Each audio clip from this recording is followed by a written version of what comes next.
નમસ્કાર દર્શક મિત્રો, હું શીતલ મહેતા ન્યૂઝ ઓફ કચ્છમાં આપનું સ્વાગત છે।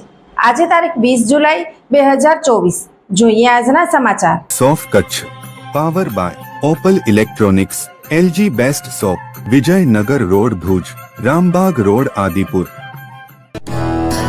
Power by KC jewellers, latest fashion ડિઝાઇનના ઓર્નામેન્ટ્સનો વિશ્વાસપાત્ર showroom, hospital road Bhuj. News of કચ્છના સમાચાર ભૂમિ કેબલ ઉપર 402 નંબરની ચેનલ ઉપરથી રાત્રે 9:30 કલાકે તથા બપોરે 1:30 પ્રસાર। લખપત તાલુકાના ઝુલરાઈ ગામની સીમમાં આલ્ફા કંપનીની લાઇનમાં વીજ કરંટથી મોરનું મૃત્યુ થયું। ફરી પાછું શોર્ટ સર્કિટના કારણે રાષ્ટ્રીય પક્ષી મોરનું મૃત્યુ થતાં ચકચાર। લખપત તાલુકાના ઝુલરાઈ ગામની સીમમાં આલ્ફા કંપનીના મેઇન લાઇન પાસે રાષ્ટ્રીય પક્ષી મોરનું મૃત્યુ।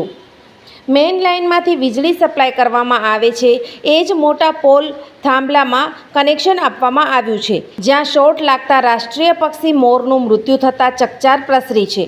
ફુલાઈના સરપંચ લાલુભા જેઠુભા પઢિયારએ આ ઘટનાની વન વિભાગના અધિકારીને જાણ કરતા અધિકારી ઘટના સ્થળે દોડી આવ્યા હતા અને રાષ્ટ્રીય પક્ષી મોરના મૃતદેહને માન સન્માન સાથે કબજે કરી તપાસ આરંભી છે।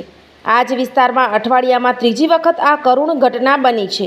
કંપનીના જવાબદારોની બેદરકારી, લાપરવાહીના કારણે વારંવાર રાષ્ટ્રીય પક્ષી મોરનું મૃત્યુ થતું આવ્યું છે। અહીં વાયરો ખુલ્લા પડ્યા છે। સ્થાનિકના લોકો દ્વારા જાણવા મળેલ છે, જેમાં પક્ષીઓ અથડાઈ શોર્ટ લાગવાથી મૃત્યુ પામી રહ્યા છે।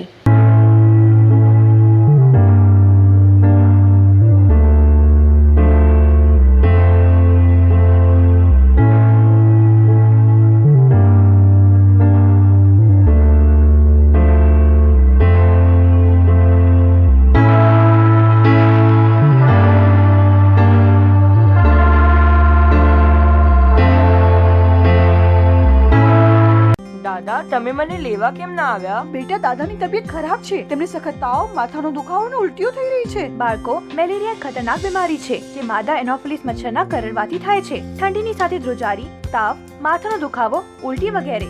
જો કોઈને પણ આ લક્ષણ દેખાય તો તપાસ અને ઇલાજ કરાવવો જોઈએ। આપણે તરત જ સ્વાસ્થ્ય કેન્દ્રે જવું જોઈએ। મેલેરિયાના લક્ષણ હોય તો સરકારી સ્વાસ્થ્ય કેન્દ્રમાં જઈને મફતમાં તપાસ અને સંપૂર્ણ ઇલાજ કરાવો। આ દ્રઢ સંકલ્પ અમારો છે।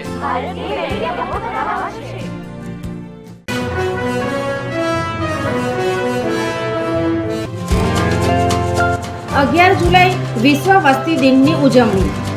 વિકસિત ભારતની નવી પહેચાન। કુટુંબ નિયોજન દરેક દંપતીની શાન। તમામ સેવાઓ અને માર્ગદર્શન માટે ગામના નર્સબેન, આશાબેન, આંગણવાડી વર્કર, પ્રાથમિક આરોગ્ય કેન્દ્ર, સરકારી હોસ્પિટલો કે તાલુકા હેલ્થ કચેરીનો સંપર્ક કરો। આરોગ્ય શાખા, જિલ્લા પંચાયત, કચ્છ।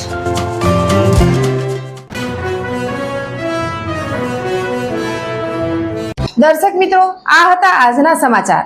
આવતીકાલે ફરી મળીશું। ત્યાં સુધી મને રજા આપશો। નમસ્કાર।